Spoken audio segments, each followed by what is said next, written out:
Hey everybody, Dave here. I want to let you know about a new podcast we're doing. It's called Word Notes. Think of it as your audio infosec glossary. It's not an interview show, it's just fun, informative, 2 to 3 minute podcasts that explain security terms, related concepts, and it gives you a little bit of context. Each week we'll run one of these shows in the Hacking Humans feed, but be sure to subscribe to the podcast to binge on more. You can find Word Notes wherever you get your podcasts, and we hope you like it.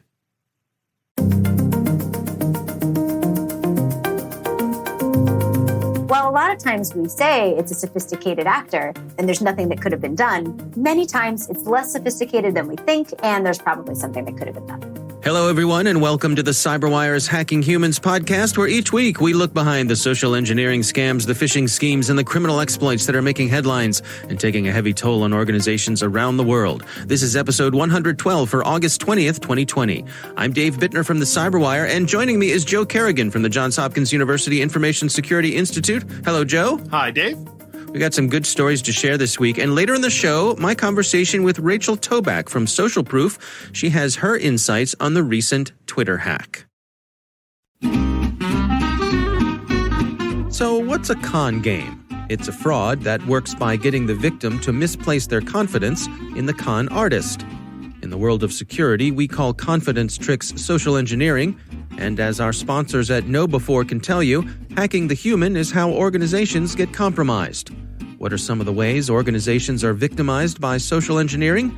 We'll find out later in the show.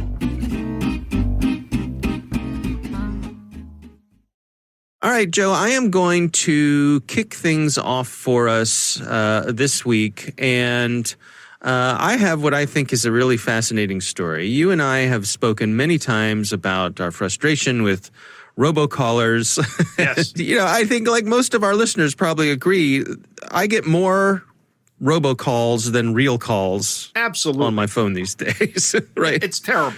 It is terrible. In fact, it's so bad. There's actually an app I use on my phone. I think it's called RoboKiller. And, I pay a couple bucks a month for this app. It's so worth it to me to have this app intercept my phone calls, establish whether or not it's a hoax or not, and then decide whether or not to alert me. This comes from ZDNet, written by Catalin Simpanu. And the title of the article is A Simple Telephony Honeypot Receives 1.5 million robocalls across 11 months. And it's covering some research that some folks at North Carolina State University did. They presented it at, is it the USENIX conference? Is that how you pronounce it, Joe? Yep, USENIX. They presented at that conference. And what these folks did was they set up over 66,000 telephone lines, and they had them active between March of 2019 and January of 2020. And over that period of time, they received over 1.4 million unsolicited calls. And there's some really interesting details about their research here. They got unsolicited calls even if they never made the phone number public via any source. Right. So I suppose that points to the probability that many of these robodialers are just spinning up random numbers. Yeah, they're just dialing sequentially, right? Yeah. Because there's only so many phone numbers, Dave.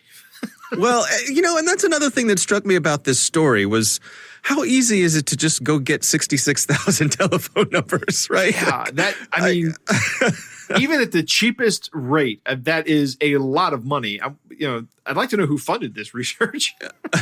It's an interesting paper. They said on average, they received an unsolicited call every 8 days or so. Per line. Yeah, most of the calls came in surges that they referred to as storms, which happened at regular intervals. And what they suspect is that the folks who are behind these robocalling campaigns, they are campaigns. They buy a certain number of robocalls. The campaign says a start point, a stop point, and it goes out in mass, over that small period of time. So they track 650 storms over 11 months. Most of the storms were the same size, which is interesting. It is. Another interesting point they made here was that many of the calls that they got, or a significant number of calls that they got, were from people who were basically returning the call of the robocallers. In other words, of another robocalling operation. Because the robocallers, they spoof phone numbers. They're not using their actual number as a caller ID. So I don't know if this ever happened to you. You're, standing around minding your own business. Your phone rings, you answer it, and the person on the other end says, "Did you call this number?" You say, "No, I didn't call this number." That hasn't happened to me in a number of years, but I think that has happened to me like once. Yeah, it's happened to me a few times, but I think you're right. It's been a while because I think these days nobody answers their phone. If it's not someone in your list of contacts, I know for me, I don't answer the phone if it's not someone who their name doesn't come up. There's no way I'm answering that. Right, you're going to have to leave a message, and if you don't leave a message, I'm not calling you back because that message is your opportunity to plead your case. Right. Right. So they tracked over 2,600 robocalling campaigns, and they said the largest ones were promoting student loans, health insurance, Google search promotion services, and Social Security scams. I guess no real surprises there. Right. You know what surprises me that's missing is car warranty scams. Oh, yeah. Because that's all the robocalls I get. That's interesting, yeah. I wonder if they've kicked up since these folks cut off this research in January. It could be. I don't know. But the other interesting tidbit that goes counter to, I think, what I would have thought, is they found that answering calls does not necessarily increase the number of robocalls you receive. Really? Yeah, I would have thought that if you answer a call, that would go into some database where they'd say, "Hey, we got a hot one." Right. This is a live number. People answer this phone number. Call them. Exactly. But no, their data showed that doesn't really happen. So interesting story. We'll have a link to it in the show notes here. Again, the story is from ZDNet, and they have a link to the original research if you really want to dig into the details. I've reached out. I'm going to try to get one of the researchers from this team over for our Research Saturday show, so maybe we'll be able to dig into some of the details there, but I thought it was an interesting one. I agree. I think this is very interesting. I am going to go ahead and download this paper and take a look at it. Yeah. All right, well, that's what I have this week. Joe, what do you have for us? Dave, we're all familiar in the U.S. with HIPAA. And for our listeners that might not be familiar with it or might not be from the U.S., it stands for the Health Insurance Portability and Accountability Act, and it has some compliance requirements for data privacy and security. It is the driving data protection law in the U.S. for the medical industry. The enforcement power for this law resides with an organization called the Office of Civil Rights, and that is within the Department of Health and Human Services. Now, the Office of Civil Rights, or OCR, is issuing a warning right now because somebody is sending out postcards impersonating them. These postcards say they come from the Secretary of Compliance, HIPAA Compliance Division. And there is no Secretary of Compliance for the HIPAA Compliance Division. It does not exist.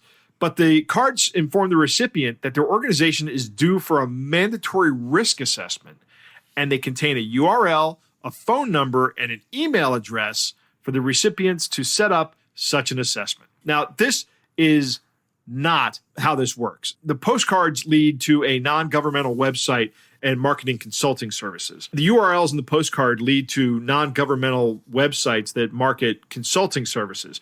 So I'm wondering if this is like some kind of misconceived marketing campaign that has turned into some kind of possibly a federal crime impersonating a federal officer. Right, like it's a leads generating kind of thing. Exactly. I can only find the front part of the postcard online. Nobody's posted anything with the URLs on it. They're all blacked out. The postcard does have a permit number on it, like a first-class mail permit number for bulk mailing. Now, that could be done by a bulk mailing service. There are people out there who provide this kind of service for marketing purposes. Like if I wanted to send a bunch of mail to a bunch of different people, I could go to this company and say, here's what I want you to send. And they'd charge me some fee, and then they'd send it all out using their permit numbers. So it could be one of these. But the OCR, the Office of Civil Rights at Health and Human Services, is not taking this lightly. And they're saying that suspected incidences of individuals posing as federal law enforcement should be reported to the FBI. Oh, my. So I want to stick with this story. I'm hoping that if anybody has a copy of these postcards and can send me a picture of it, I'd love to go to the URLs and see what they are. Maybe reach out to somebody via email and see if I can get anybody to respond and see if I can find out what's going on here. But if this is just a marketing campaign that's gone awry, it's a terrible idea. But, you know, there's that little voice in the back of my head, the conspiracy theory guy, right? We all have them. Some of us listen to some them of us more than others. Right. But we all have this speculative voice in the back of our head that says things like, you know, if I was a bad guy that wanted to get my hands on private health information, which is pretty valuable. I mean, it's more valuable than credit card information, right? Mm-hmm. If I wanted to get my hands on that, who would I target? Who would I contact?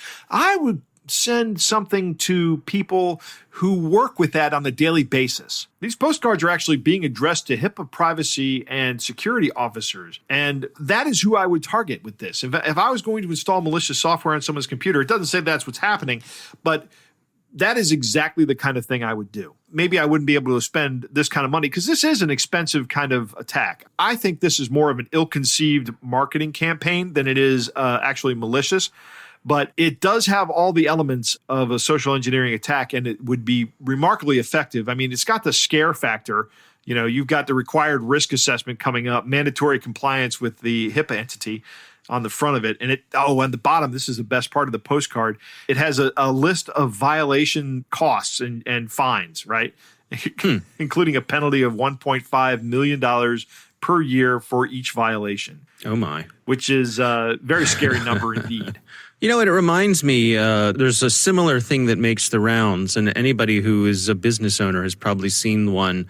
You get this scary letter saying that your trademarks are ready to expire. Right. And that you need to renew your trademarks or else you'll forfeit them and someone else could come take your trademark and that sort of thing. And it's very official looking, just like this. It looks like it's coming from a government agency. But if you read the fine print, it says it's not from a government agency. It's from a company who provides a service of renewing your trademark information, your registration, that sort of thing. But they charge quite a premium for it, several times what it would cost you to just go to the U.S. Patent and Trademark Office and renew. Right. So let's say if that was I'm just making up numbers here. Let's say if that was a couple $100, these folks charge a couple of $1,000. I used to get this for domain renewals for a business I had once. And, our renewal was up and that cost $20 a year. And these people wanted to charge me like $300 to renew a domain. Yeah. So I think it's a case where they can go through some public records and find out when things are getting ready to expire, and then they use that and they try to scare you, and they also try to look very official. And this sort of reminds me of that, so it's something to be wary of. Yeah, absolutely. All right. Well, hopefully someone out there maybe has received one of these postcards. They can send us a picture of it, and we can do some follow-up. I would love to maybe you see can chase it down, right? Yeah, absolutely. Send it to me. All right. Well, it's a good story. And as always, we'll have a link to it in the show notes. Joe, it is time to move on to our catch of the day. Joe, our catch of the day comes to us from our Hacking Humans editor, Tom. He makes us sound great every week. He's a miracle worker, Dave. He's a very patient man, isn't he? Yes. It takes a lot of work to make this show sound as good as it does every week. And, well, you, Dave, are the podcasting professional who do not have any problem doing this. I do this once a week with you, and then and it shows, I think. Yeah. Mostly what Tom has to edit out is the sound of him banging his head against his desk when he listens to us every week. So Tom got himself a fun email here, and he asked for us to include it. It's a good one. So here it goes. Are you dead or alive? From the Federal Bureau of Investigation, J. Edgar Hoover Building, Office of the Director, Christopher A. Wray. Notice, we use this opportunity to confirm from you if you really have sent to your doctor as a representative. However, we received an email from one Dr. Mrs. Varanki Betke yesterday who told us that she is your private doctor and next of kin and that you died of coronavirus recently. Her contact details are here.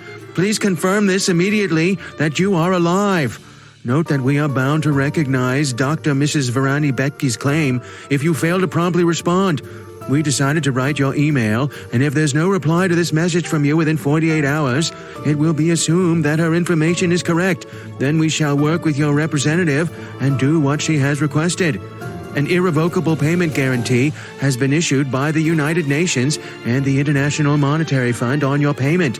However, we are happy to inform you that based on our recommendation and instructions, your complete compensation fund of US $4 million shall be released to you through a secured, certified mode of payment.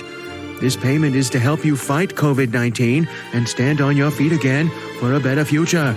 You are advised to follow this instruction strictly.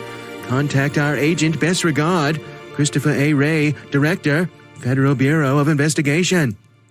Dave, Wow. This is fantastic. I love this. I love this catch of the day. You know, Yeah. $4 million would help us all fight the coronavirus a little bit. Yeah, I $4 million. I could build a bunker and just Right. Yeah. Who needs masks when you have $4 million and enough? Right. Buy some land so that you don't get anybody within 100 feet of you. I'll make masks out of $100 bills. I love this. It starts off with someone says you're dead. It's a whole coronavirus COVID-19 scam. That is just another Nigerian prince scam. You know, we have $4 million for you waiting, and then they're going to charge you all kinds of fees, and you're never going to see It's sort of grafted on to a standard. I mean, the United Nations, the Monetary Fund, the $4 million. Right. Yeah. All those elements existed before COVID. It's like they've sort of taken a little from column A and a little from column B. We got the FBI in here. You know, It's just something for everyone here. It's great. The reason they do these preposterous emails is because they're looking for the people that will fall for it. They're looking for the people that will believe this email and respond to it. That is the person who's more likely to fall for the advanced fee scams. Yeah, So, absolutely. It's like a self-selecting sample. Right. Well, our editor, Tom, did not fall for it, but we're grateful that he sent it to us, and that was a lot of fun. So that is this week's Catch of the Day.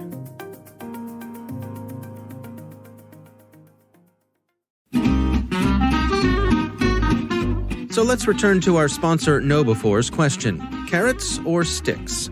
Stu Showerman, KnowBefore's CEO, is definitely a carrot man. You train people, he argues, in order to build a healthy security culture, and sticks don't do that. Approach your people like the grown-ups they are, and they'll respond. Learning how to see through social engineering can be as much fun as learning how a conjuring trick works. You can hear more of Stu's perspectives in KnowBefore's weekly Cyber Heist News. We read it, and we think you'll find it valuable too. Sign up for Cyber Heist News at knowbefore.com/news. That's KNOWBE, the number 4.com/news.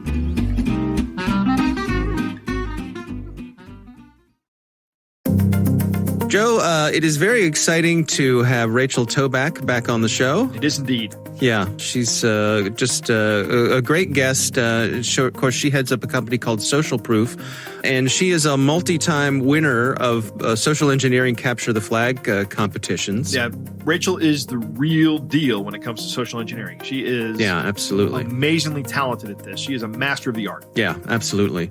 So I reached out to her recently to get her insights on the recent Twitter hack, and she was gracious enough to come on and share her thoughts. Here's my conversation with Rachel Toback. It came to my attention maybe an hour into the attack. I checked out my Twitter and I saw former President Barack Obama had tweeted out a link to a Bitcoin opportunity, is the way that he positioned it, where he said that he would double your money. And I'm thinking to myself, that's unlikely. I don't think I don't think former President Barack Obama is going to double my money. And then I saw that Elon Musk had tweeted it out too. And I was like, okay, that's really strange. And people were starting to tweet things like, none of them had MFA on their accounts, or an API was breached, or just so many different things. So many different options were out there. And I'm thinking to myself, there is no way that former President Barack Obama and Elon Musk both do not have hardware MFA on their accounts. Like, that is just so unlikely. So using Occam's razor, I deduced a couple of predictions. And where did you begin? I mean, what were your first suppositions of what might be going on? Well, I started from my position. So I started thinking, what would I have done as an attacker? And what I would have done as an attacker is I probably would have just tried to gain access to their accounts by leveraging some sort of like internal access panel, an admin panel, or God mode, we sometimes call it at a company. And a lot of times I do that when I'm hacking just by calling customer support. So I might call customer support, gain access to their credentials, and just log in and then change the things that I want to change on the back end myself. So that was a prediction that I made. And folks were like, I don't know. I think it was probably an API thing. And I was like, maybe, but I don't know. The simplest explanation is sometimes the easiest, and it's just what the attacker does. So as time went on and we started to get more information about this, and as Twitter themselves started to be able to wrap their hands around what was going on, and what was revealed, what turned out to be the case here? Well, it turned out that my prediction had some merit. It turned out that a individual, I believe he was 17 years old, so he was a minor at the time of the attack at least, he ended up calling a Twitter employee and customer support and pretended to be a tech support individual at the company. So he pretended that he worked at Twitter as well. And by just pretending to be tech support, ended up getting access to their username and password. My guess is they likely fished out like a 2FA cred or a code or something like that. But we don't have confirmation on exactly what they did there to bypass MFA. Twitter does hold the claim that they have MFA on those accounts. So my guess is it probably wasn't hardware, probably not a YubiKey. And then from there, they logged into the account and they performed those password reset flows where they were able to take control of the account by changing the email address on the admin panel. And how has Twitter responded to this? What sort of lessons do you think they've learned on the inside? Twitter has actually been amazing in their response. I personally was very impressed because they were very transparent with what happened. They were transparent about the methodology that the attacker used, which we very rarely see in these data breaches. And they were very transparent about the fact that they made a mistake, that I think it was over 1,500 people, more than 1,000 Twitter employees and contractors had access to the internal tools to change those user account settings. And a lot of companies wouldn't admit that. They'd say, well, it's unlikely, but it happened. But Twitter is really taking ownership and saying, yeah, we think too many people had access at the admin level, and we're going to change that. And we're going to update the way that we do our security. Now, of course, they're not going to tell us exactly the nitty-gritty of what they're going to do, but my guess is they're probably going to move to hardware authentication for MFA rather than maybe a two-factor code that can be phished. Now, one thing that struck me while I was watching all of this sort of play out in real time is that you were one of a handful of voices of reason on social media, and I'm thinking of Twitter in particular, who were saying, folks, let's back up. Let's let the information come in here. Let's not get ahead of ourselves. And I was hoping you could provide some insights into that approach, into how you approach an event like this when it's happening in real time, when emotions are high, everybody wants to sort of jump into the fray. How do you hang back and allow, as you say, Occam's razor to sort of take the lead in the way you approach things? I would say some folks would probably disagree with you and think that I jumped in too fast. But I think the big difference between what I was doing and what we might have been seeing online is that I was making predictions, hypotheses, and really being clear with the fact that we do not currently know the answers, but we can predict. We can make some hypotheses based on our knowledge of how attackers think. So I was trying to be really, really clear with folks, especially the media who was reaching out to me, that we do not know what happened. We can't say what happened with any level of certainty, but we can guess with an educated background of what we think might have happened to inform some of the communication that's going out and maybe quell some of the panic. The big things that I was getting asked, like I did, I think, 20 different media interviews on the 15th of July, is this a nation state actor? Like, are they trying to take over politicians? Are they going to disrupt our election? Is all of our money stolen? Like all of these really intense things. And just to be able to say, listen, we don't know if it was a nation state actor. Signs are pointing to probably not. If I were a nation state actor, would I blow this exploit, this amazing admin panel exploit on a Bitcoin scam?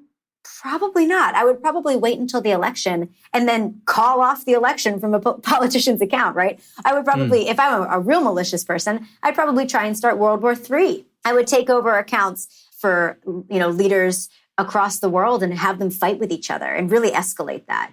If I were really malicious, that's probably what I would do. Now, of course, it's malicious to take over accounts, but it's not that level of maliciousness where they're trying to incite violence or war. It's just, I'm looking to get some money quick. That points to more teenager behavior. And there were a couple other things that showed that it was more in the teenager direction rather than the APT direction. I think it's a really important point that you bring up here, and you've said it a couple times, and that's the willingness to say, I don't know.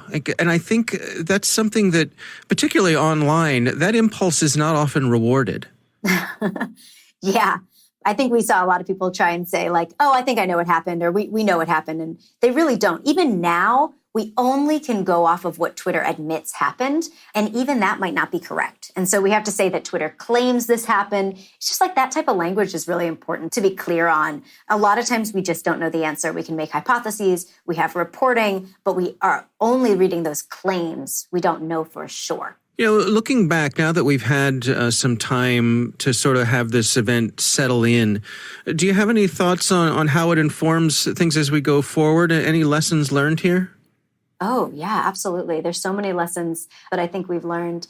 And I think some of the big things are that we can't just stop insider threats or social engineering with training alone. So many people are like, see, this really goes to show how much training we need. And that doesn't solve the issue in and of itself. There are so many things that we need. We need to make sure that we have protocols in place, maybe like 4 eyes to make sure that 2 people are able to make that request before it goes through. Like, for instance, can you imagine if you had to get 2 Twitter employees to say, sure, we'll change the email on former President Barack Obama's account before actually having it go through?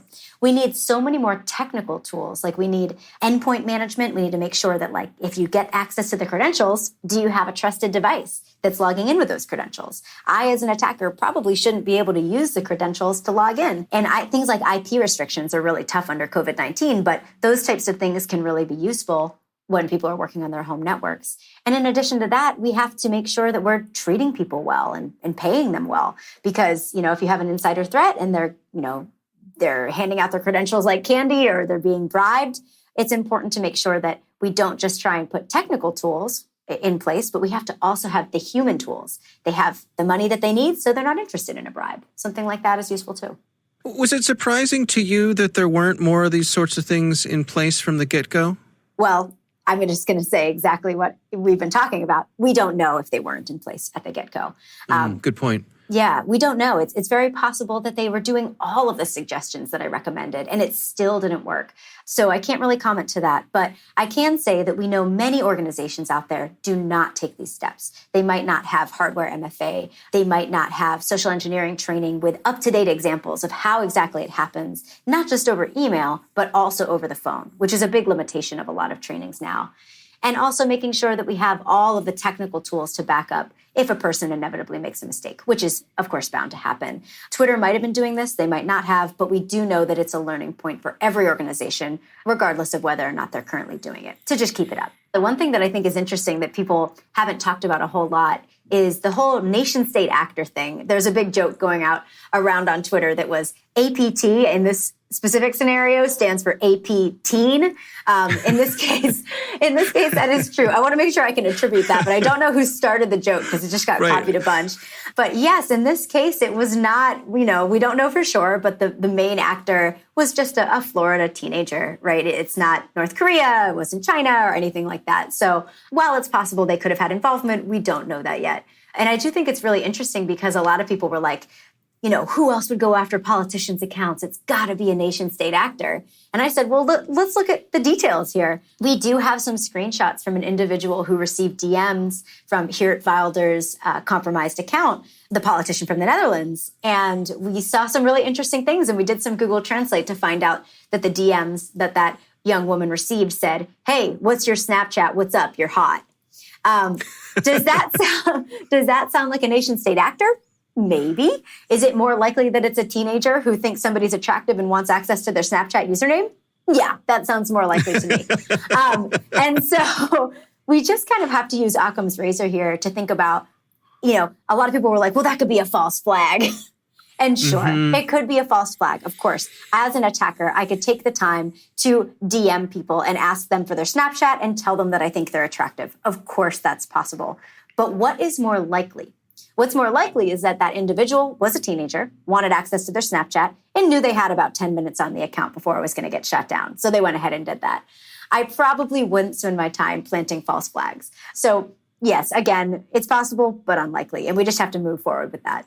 I wonder sometimes if we've got a little bit of that boy crying wolf situation here in InfoSec in general, where, we see it play out so many times. A breach occurs and the PR folks from whatever company got breached say, we're convinced that this was a sophisticated actor who, it's sort of back to your point about a nation state, and there was nothing that could be done due to the sophistication of this actor, and okay, like, again, it may be, but Probably not, and so I think we've just, I mean, am I off base here that we've gotten to the point where when we hear organizations say that, I think for me personally, I kind of roll my eyes a little bit and say, okay, I understand you're trying to provide cover. You're trying to, make it seem you're putting the best face on this. You're spinning this, that there was, no way anybody could have defended against this. But really?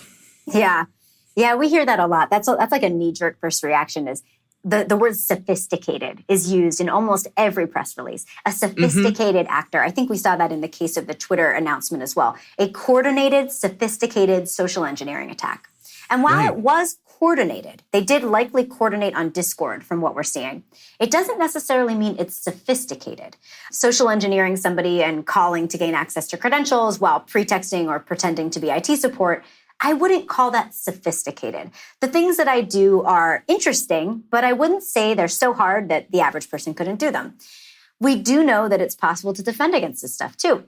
We need to have least privilege. That means limited admin access. We need to have software to detect aberrant behavior. If you're changing 15 plus emails on an admin panel in 2 minutes when you're really supposed to be doing that maybe once a day, then that's probably going to raise some red flags, and it probably should have sooner.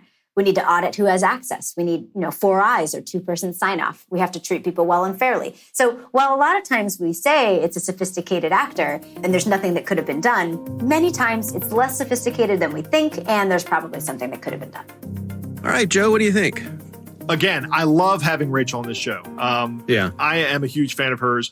She provides some unique insight into this Twitter hack. And one of the things I really like about her approach is she takes this approach of we don't really know what happened. And when media companies are calling you, it takes a lot of mental discipline to not be speculative, right? To not be the expert who has the absolute definitive answer. Exactly. It takes a lot of restraint, I'm going to say, we don't exactly know what happened here. And I think that that's right. And I think that Rachel handled this exactly right. And that's why I didn't cover this story until the Wall Street Journal put that story out in last week's episode. I really wanted to discuss this story because I knew there had to be some kind of social engineering portion to it, or there probably was some kind of social engineering portion to it. I wanted to know how they did it, but we just didn't have the information. I think that Rachel's guess on what the MFA on the internal account that was accessed was not software. When she talks about that somebody social engineered a multi-factor authentication token out of somebody,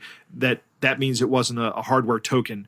That's correct. I think that's right. Because the Wall Street Journal article I talked about last week mentioned that this 17-year-old kid did a SIM swapping attack, which says to me, and this is again speculation, but what I think that probably was this person got some login credentials, but then encountered two-factor authentication via SMS, and then switched the SIM so they could get that SMS code sent to their phone. And then once they got that, they were able to establish a foothold. Also, she makes a great point here about what if this wasn't just this 17-year-old kid? What if it was a nation-state actor?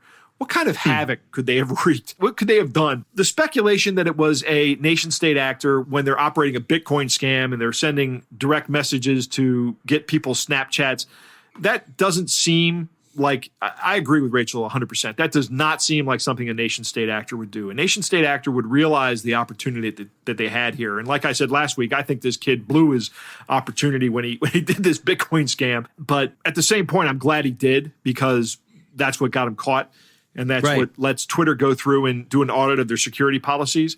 In a way, they dodged a bullet. Yeah, exactly. They dodged a bullet. They got out of this really potentially devastating hack with just a little bit of embarrassment for a Bitcoin scam. Not that is the exact. You're exactly right. They dodged a bullet. I'll come back to multi-factor authentication in a second, but I like she uses the term Occam's razor a lot, which is a very old philosophical technique. I like to refer to it as the Scott Adams which is more likely test. I can't remember which one of his books he talks about that. And Scott Adams is the author of Dilbert, but he's also written a number of books where he talks about organizational philosophy. And he's not necessarily an expert in this. And when Scott Adams is talking about it, he says it's the which is more likely test. Is it more likely that A has happened or more likely that B has happened? In this case, when what Rachel's talking about here, is it more likely that this is a 17-year-old kid asking some girl on Twitter for her Snapchat address, or is it more likely that it's a nation state actor? If you look at a lot of things that way where you're missing information, it really helps you get a handle on it and you can start acting in accordance. But, remember, you don't have all the information, so don't act too rashly. Now, back to the levels of multi-factor authentication. I like to talk about multi-factor authentication. I say that's the one thing you should put on all your accounts if you can. If it's offered by the service that you're logging into, do it. Use any level of multi-factor authentication they offer because any is better than none. When I'm giving talks, I talk about 4 types of multi-factor authentication from least secure to most secure. And the least secure version is SMS texting.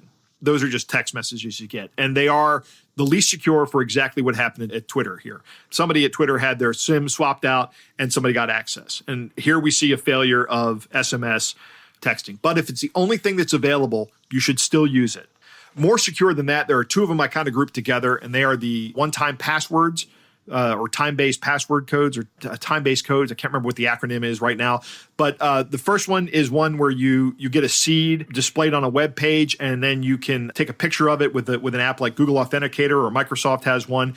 And that generates a one-time password or a time-based password code, rather, so that you have to enter like a 6-digit code once you enter your username and password. It's more secure if you can actually get a device that has that. There are a number of manufacturers out there like RSA that have the little tokens that you've seen that show you a number, and that's all you see is the number. And those are about the same level of security. I say that the little pieces of hardware that display the number to you are slightly more secure than the app on your phone, simply because that seed has never really been transmitted across the internet. It's been done presumably at some other location in a more secure environment than you may have. I would say they're about the same level. And then finally, the most secure level is using a hardware token like a YubiKey that Rachel mentions. I have a couple of those. They're great. I want to make sure that I say this to everybody.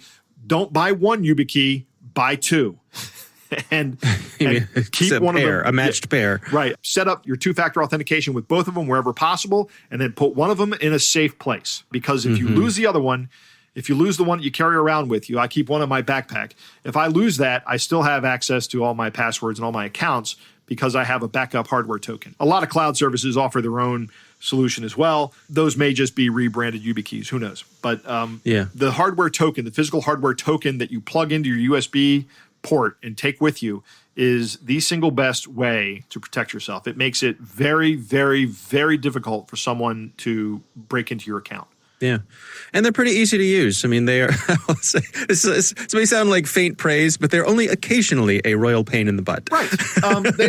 They are remarkably easy to use. All right. Well, again, we appreciate Rachel Toback coming on the show. Yeah, it's always great to have Rachel on. Yeah, the name of her company is Social Proof, and she does a lot of security training and just a great person to have out there fighting the good fight when it comes to these sorts of things. So again, Rachel, thanks for taking the time for us. And of course, we want to thank our sponsors, KnowBe4. They are the social engineering experts and the pioneers of new school security awareness training. Be sure to take advantage of their free phishing test, which you can find at knowbe4.com/fishtest. Think of KnowBe4 for your security training.